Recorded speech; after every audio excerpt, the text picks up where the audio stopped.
অনেক অনেক বছর আগের কথা। আরাবল্লীর উঁচু পাথুরে পাহাড়ের মাঝে ছিল ছোট্ট এক গ্রাম। সেখানে রোদের তাপ এতটাই তীব্র ছিল যে পাথর পর্যন্ত ফেটে যেত। সেই গ্রামেই থাকত মদন নামের এক নির্ভীক রাখাল। ভেড়া ছাগল চড়িয়েই চলত তার জীবন। আরে বাপরে, মরে গেলাম। এ পাথরটা হঠাৎ রাস্তার মাঝে কোথা থেকে এলো? আরে রে রে, আমার তো পাটাই ভেঙে গেল। হায় রাম, আমি তো খড়া হয়ে গেলাম। শেরু, ও শেরু, এদিকে আয় তো একটু। দেখ তো, এই মাটির নিচে কি চাপা পড়ে আছে। তো থাবা দিয়ে একটু সরিয়ে দেখ তো। শেরু মাটি সরাতেই নিচ থেকে বেরিয়ে এলো এক চকচকে পিতলের ছাঁচা। আরে আশ্চর্য তো, এটা তো কোনো পিতলের ছাঁচা মনে হচ্ছে। শেরু, দেখ তো, এর গায়ে কেমন অদ্ভুত অদ্ভুত চিহ্ন খোদাই করা আছে। এটা কোনো সাধারণ ভাঙারি না রে ভাই, এর মধ্যে তো রাজা মহারাজাদের আমলের নকশা দেখা যাচ্ছে।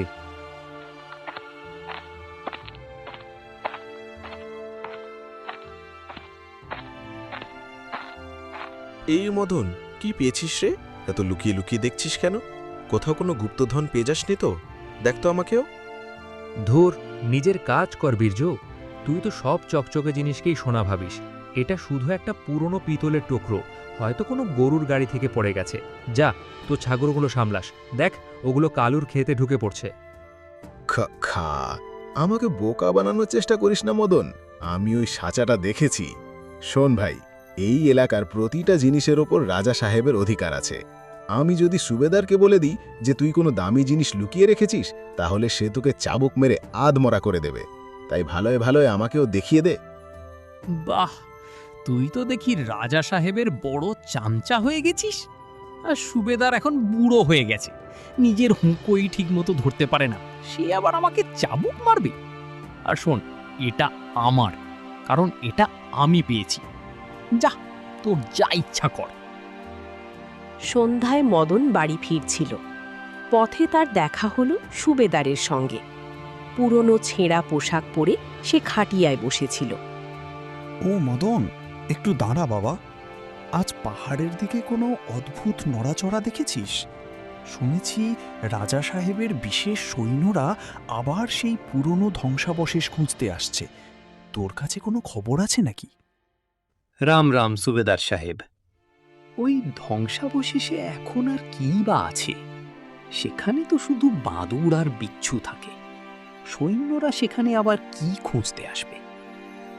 আরে তুই এখনো ছোট মদন, তুই এখনো অনেক কিছু জানিস না। ওই ধ্বংসাবশেষের নিচে রাজপরিবারের সেই রাজকীয় সাঁচাটা চাপা পড়ে আছে, যেটা দিয়ে পুরনো সময়ে সোনার মুদ্রা বানানো হতো। লোকেরা বলে যার হাতে ওই সাঁচা যাবে তার দারিদ্র্য এক মুহূর্তে দূর হয়ে যাবে। কিন্তু ভাই, রাজা খুবই নিষ্ঠুর। যদি সে জানতে পারে কোনো সাধারণ মানুষের কাছে ওই সাঁচা আছে, তাহলে তাকে সোজা ফাঁসিতে ঝুলিয়ে দেবে। আরে রাম রাম, সোজা ফাঁসি? সুবেদার সাহেব, ওটা তো শুধু একটা পিতলের টুকরো হবে, এতে এত কি আসে যায়? ফারাক আছে বাবা, ওই সাঁচা কোনো সাধারণ জিনিস না। বলা হয় তাতে যদি পিতল ঢালা হয় সেটাও আসল সোনায় পরিণত হয়ে যায়। তবে সেটাকে চালানোর জাদু শুধু রাজবংশের রক্তেই আছে। তুই শুধু সাবধানে থাকিস, আর কোনো লোভে পা দিবি না। মদন বাড়ি পৌঁছল। তার মা রান্নাঘরে রান্না করছিলেন। মদন চুপি চুপি ঝুলা থেকে সেই সাঁচাটা বের করল। শেরু সেটা দেখে অদ্ভুত শব্দ করতে লাগল।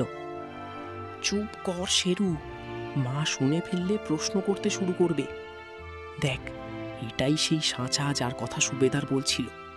কিন্তু এর ওপর এই নীল রঙের পাথরের মতো জিনিসটা কি লাগানো আছে?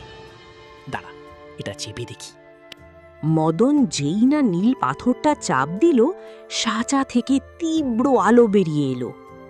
হঠাৎ তার ভাঙা কুঁড়ে ঘরের দেয়ালগুলো শক্ত পাথর আর ইটের দেয়ালে পরিণত হয়ে গেল। আরে বাপরে, এটা কি হয়ে গেল শেরু? দেখ আমার কুঁড়ে ঘর, এটা তো একদম প্রাসাদের মতো দেখাচ্ছে। আরে এটা তো জাদু রে ভাই। অসাধারণ, একেবারে অসাধারণ। আরে লাল্লা, বাইরে এমন বজ্রপাতের শব্দ কেন হলো রে? আর এই কি, আমাদের দেয়ালগুলো এমন হয়ে গেল কিভাবে? এই পাথরগুলো কোথা থেকে এলো? আরে কিছু না মা, বাইরে কেউ হয়তো আতশবাজি ফাটাচ্ছে, আর দেওয়ালগুলো হয়তো আমার চোখই ভুল দেখছে। তুমি যাও মা, বিশ্রাম করো, আমি আসছি। কিন্তু মদন জানত না, বীরজু জানালার বাইরে দাঁড়িয়ে সব কিছু দেখছিল। তার চোখে লোভীর ঝিলিক আর মনে বিশ্বাসঘাতকতা জন্ম নিল। আচ্ছা, তাহলে এই ব্যাপার। মদনের কাছে তো সত্যিকারের গুপ্তধন আছে। এবার দেখ মদন, আগামীকালের সূর্য তুই কারাগারের অন্ধকার কুঠুরিতে দেখবি, আর এই চাচা থাকবে আমার হাতে। এবার আমি রাজা হব, এই পুরো গ্রামের উপর রাজ করব, রাজা। বাহ ভাই বাহ, কত মজা হবে যখন সবাই বলবে, সরে যাও সরে যাও, রাজা সাহেব আসছেন।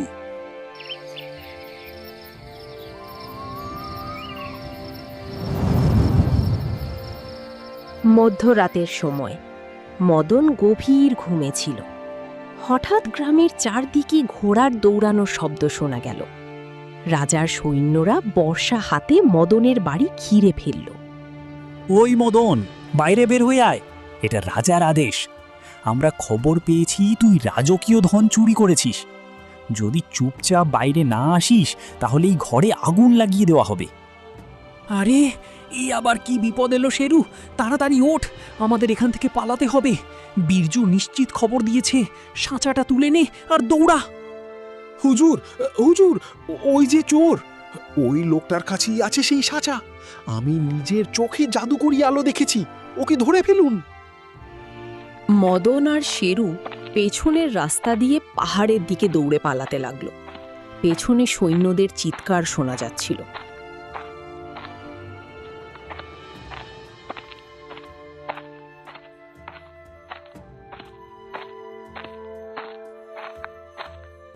দৌড়াতে দৌড়াতে মদন এক পুরনো অন্ধকার গুহার সামনে এসে পৌঁছালো। এখন কোথায় যাব শেরু? পিছনে মৃত্যু আর সামনেই ভয়ঙ্কর অন্ধকার। থেমে যা রাখাল, পালিয়ে কোথায় যাবি? যদি সাঁচাটা দিয়ে দিস তাহলে হয়তো রাজা তোকে বাঁচিয়ে রাখবে। থেমে যা। গুহার ভেতরে ঘন অন্ধকার, বাইরে রাজার সৈন্যদের মশাল জ্বলছে। মদন গুহার দেয়ালে আঁকা এক অদ্ভুত ছবির দিকে তাকিয়ে রইল। ছবিটা ঠিক সেই সাঁচার মতোই দেখতে। শেরুও অবাক হয়ে দেয়ালটা শুকতে লাগল। আরে শেরু, দেখ তো ভাই, আশ্চর্যের ব্যাপার, এই ছবিটা তো একদম আমার মতো দেখাচ্ছে। এর চোখ, এর কপাল, আরে এটা তো পুরোপুরি আমার মতো। এটা কি সত্যি আমার কোনো পূর্বপুরুষ? আরে কামাল হয়ে গেল! এই ছাঁচা আর এই ছবির মধ্যে নিশ্চয়ই কোনো গভীর সম্পর্ক আছে। ওই মদন, বাইরে বের হই আয়। কতক্ষণ এই অন্ধকার গুহায় লুকিয়ে থাকবি? এটা রাজার আদেশ। যদি এখনই সেই সাঁচাটা বাইরে না ছুঁড়ে ফেলিস তাহলে আমরা গুহার মুখে ধোঁয়া ভরে দেব। তারপর তুই ছটফট করে মরবি। বাইরে আয়, এখনই বাইরে আয়। এই যে সৈন্য, এত চিৎকার করিস না, গলা ফাটিয়ে কেন মরছিস? এই সাঁচা আমার, আমি এটা পেয়েছি। আর যদি এটা সত্যিই রাজার হয় তাহলে রাজা নিজে এখানে আসে না কেন? তুই তো শুধু তার পোষা কুকুর। যা, তোর রাজাকে ডেকে নিয়ে আয়। আরে মদন, তুই কি পাগল হয়ে গেছিস নাকি? রাজার সঙ্গে শত্রুতা করছিস? তুই মরে যাবি রে। মরে গেলেও সাঁচাটা বাঁচবে না। আরে দিয়ে দে ভাই, দিয়ে দে। আমাকে একটু ভাগ পাইয়ে দিস, আমি তোর প্রাণ বাঁচিয়ে দেব। মানে যা ভাই, মানে যা। বাহ ভাই বাহ, বাহ বীরজু বাহ, তুই তো দেখে আমার বড় শুভাকাঙ্ক্ষী হয়ে গেছিস। বিশ্বাসঘাতক, তুই তো খবর দিয়েছিস, তুই সৈন্যদের আমার বাড়ি দেখিয়ে এনেছিস, আর এখন তুই ভাগ চাইছিস? একটু তো লজ্জা কর। তুই বন্ধুত্বের নামে কলঙ্ক, একেবারে কলঙ্ক। ঠিক তখনই মদন আবার সেই নীল পাথরটা চাপ দিল। গুহার ভেতরের এক গোপন দেয়াল ধীরে ধীরে সরে যেতে লাগল। ভেতর থেকে বেরিয়ে এলো এক বৃদ্ধ মানুষ, দেখতে যেন একেবারে সাধুর মতো। কে কে এই পবিত্র গুহায় এত হইচই করছে? আর এই রাজকীয় সাঁচা, এটা কার হাতে? কার হাতে আছে এই সাঁচা? আরে বাবা, আপনি কে? আপনি ওই দেয়ালের পেছনে কি করছিলেন?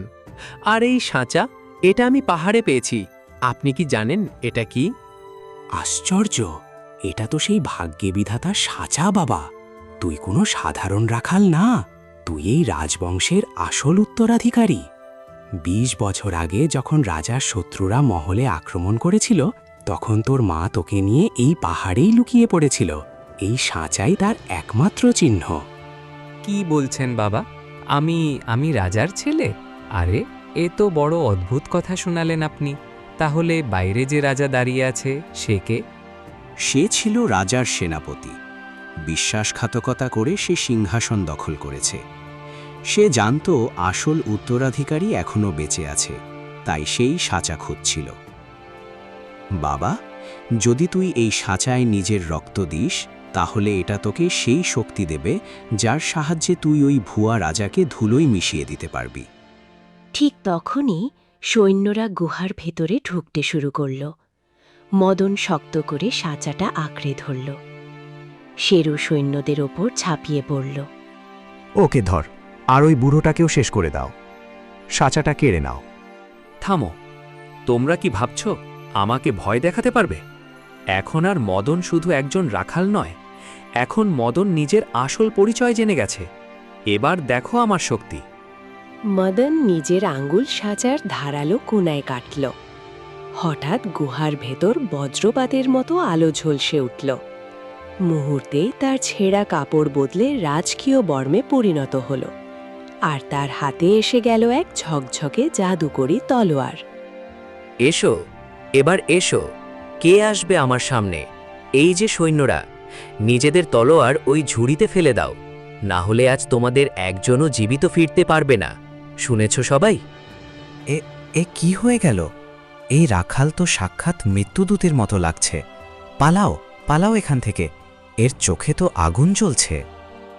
মদন গুহা থেকে বেরিয়ে এলো। বাইরে বীরজু তাকে দেখে কাঁপতে লাগল এবং ক্ষমা চাইতে শুরু করল। মহারাজ, আমাকে ক্ষমা করে দিন। আমি জানতাম না আপনি আসল রাজা। আমি তো লোভে অন্ধ হয়ে গিয়েছিলাম। আমাকে বাঁচান মহারাজ, দয়া করুন। বীরজু, তুই বিশ্বাসঘাতকতা করেছিস, তুই বন্ধুত্ব বিক্রি করেছিস। আজ তোকে কেউ বাঁচাতে পারবে না, তবে আমি তোকে মারব না। এখন থেকে তুই এই রাজ্যের সবচেয়ে নোংরা নালা পরিষ্কার করবি। এটাই তোর শাস্তি।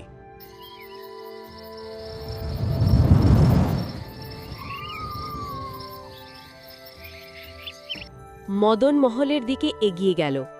শেরুও তার সঙ্গে ছিল। মহলের বিশাল দরজার সামনে পৌঁছতেই তার সামনে এসে দাঁড়ালো সেই ভুয়া রাজা। তুই তাহলে সেই রাখাল? তুই ভাবছিস এই সাঁচা পেয়ে রাজা হয়ে যাবি? বোকা, রাজা শক্তি দিয়ে হয়, সাঁচা দিয়ে নয়। সৈন্যরা, একে মেরে ফেলো। ওই ভুয়া রাজা, তোর শেষ গণনা শুরু হয়ে গেছে। তুই নিরীহ মানুষের রক্ত ঝরিয়েছিস, এবার তোর রক্ত ঝরবে। মহলের বিশাল ফটকের সামনে দাঁড়িয়ে আছে মদন। তার হাতে জ্বলজ্বল করছে সেই জাদুকরি সাঁচা, আর শরীরে রাজকীয় বর্ম আগুনের মতো দীপ্তি ছড়াচ্ছে। সামনে ভুয়া রাজা সেনাপতি তার সৈন্যদের উস্কে দিচ্ছে। মহলের উঁচু দেয়ালে দাঁড়িয়ে ধনুর্ধররা তীর তাক করে রেখেছে। ওরে রাখাল, 2 টাকার বর্ম পরে নিজেকে মহারাজ ভাবতে শুরু করেছিস নাকি? আশ্চর্য, তুই এখনো সেই ভেড়া ছাগল চড়ানো মদনই আছিস। তোর যোগ্যতা মহলের নালা পরিষ্কার করার, আর তুই সিংহাসনের স্বপ্ন দেখছিস। সৈন্যরা, এক্ষুনি একে শেষ করে দাও, এর গলা উড়িয়ে দাও। ওই বিশ্বাসঘাতক সেনাপতি, নিজের জিভ সামলে কথা বল। তুই আমার বাবার লবণ খেয়ে শেষ পর্যন্ত তাঁরই পিঠে ছুরি মেরেছিস। তুই ভেবেছিলিস আসল উত্তরাধিকারী মরে গেছে? এই সাঁচাটার দিকে তাকিয়ে দেখ, এটাই সাক্ষী দিচ্ছে আমি কে। আর শোন, আজ তোর হাতিও তোকে বাঁচাতে পারবে না। তুই প্রজাদের রক্ত চুষে খেয়েছিস, আজ তোর শেষ হবে আমার হাতেই। তোর এই প্রাসাদেই হবে তোর পতন। হুজুর, ওর তলোয়ার থেকে তো আগুন বের হচ্ছে। এ কোনো সাধারণ মানুষ না, এ তো সাক্ষাৎ মৃত্যুর দূত। আমরা এর ওপর আক্রমণ কিভাবে করব? আমাদের হাতই কাঁপছে। এসো, যার নিজের প্রাণের মায়া নেই সে সামনে আসুক। আজ এই প্রাসাদের প্রতিটি ইট সত্যের সাক্ষী দেবে। ওই সেনাপতি, নিচে নেমে আয়। হাতির পিঠে বসে কাপুরুষের মতো লুকিয়ে থাকিস না। সাহস থাকলে নিচে নেমে পুরুষের মতো লড়। ঠিক আছে, যখন মরতেই চাস তাহলে আমার তলোয়ারের আঘাত দেখ। মদন আর ভুয়া রাজার মধ্যে ভয়ঙ্কর যুদ্ধ শুরু হলো।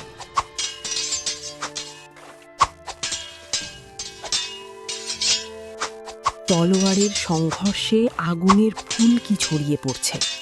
পুরো রাজ দরবার নিস্তব্ধ।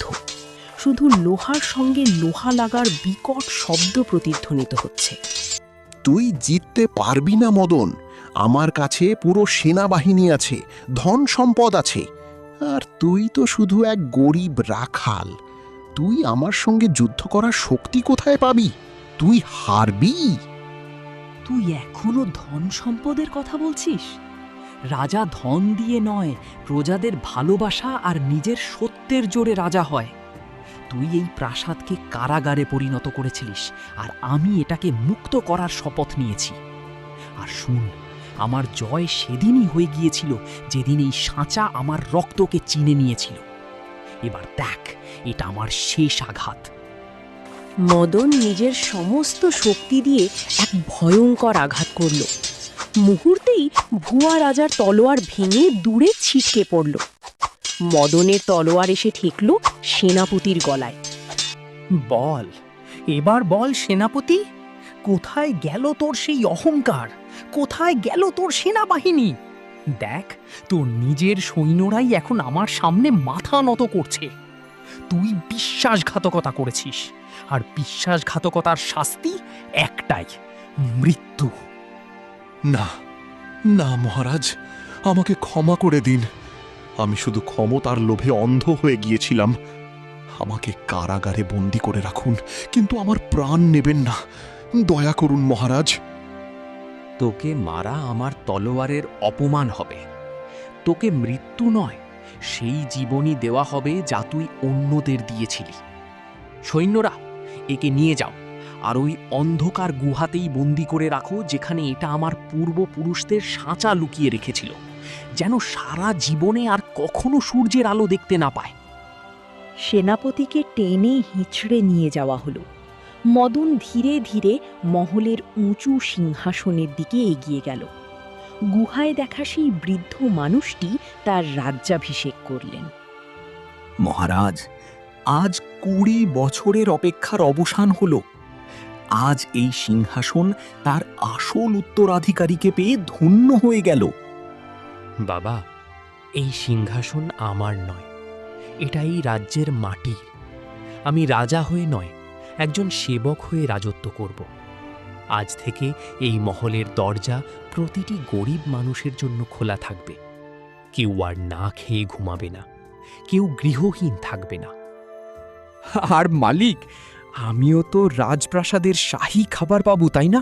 এখন তো ক্ষীর আর পুরীর নদী বইবে। হ্যাঁ বাহাদুর, তোকে সবচেয়ে সম্মানের পদ দেওয়া হবে। তুই এই মহলের রাজকীয় রক্ষক হবি। আর বীরজু, বীরজু কোথায়? ওকে নিয়ে এসো। বিরুজুকে কাঁপতে কাঁপতে দরবারে আনা হলো। ভয়ে তার মুখ ফ্যাকাশে হয়ে গিয়েছিল। বীরজু, তুই বিশ্বাসঘাতকতা করেছিলি, কিন্তু তুই আমার ছোটবেলার বন্ধু, তাই আমি তোকে শাস্তি দেব না। তবে আজ থেকে তুই এই মহলের গোয়াল ঘরের দায়িত্বে থাকবি। পশুদের সেবা করবি, যাতে তোর মন পরিষ্কার হতে পারে। মহারাজের জয় হোক। আপনি আমাকে ক্ষমা করে দিয়েছেন।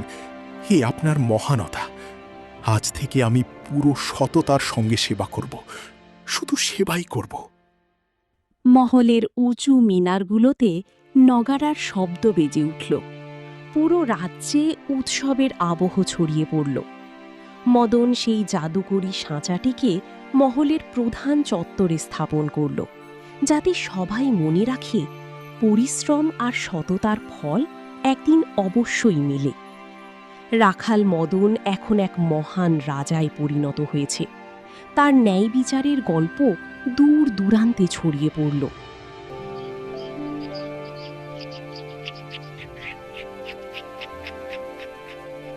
মদন রাজা হওয়ার 1 বছর কেটে গেছে।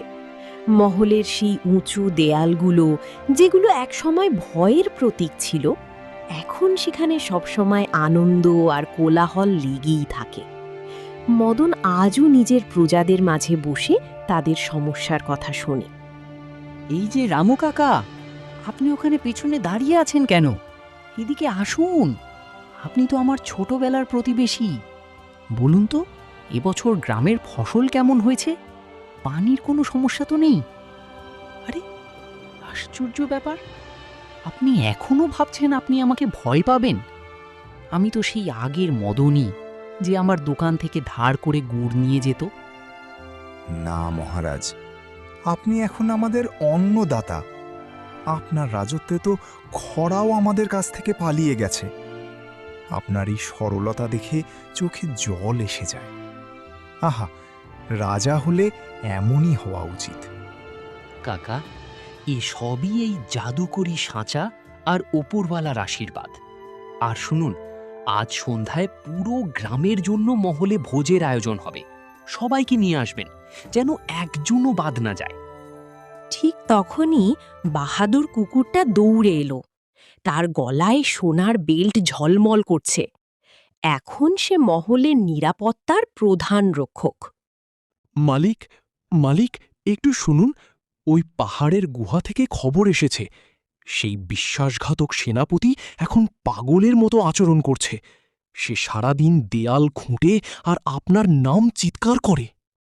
আহা, তার তো বুদ্ধি একেবারে নষ্ট হয়ে গেছে। বাহাদুর, তাকে তার অবস্থাতেই থাকতে দাও।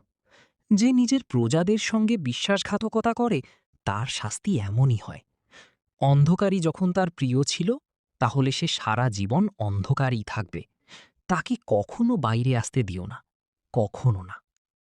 মদন নিজের তলোয়ার খাপে ঢুকিয়ে সাঁচাটিকে চুমু খেল। তারপর সেটাকে একটি নিরাপদ বাক্সে তুলে রাখল।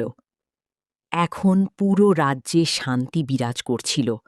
বিশ্বাসঘাতকদের শেষ হয়ে গেছে। আর এক সৎ রাখাল নিজের সততা দিয়ে পুরো সাম্রাজ্যের হৃদয় জয় করে নিয়েছে।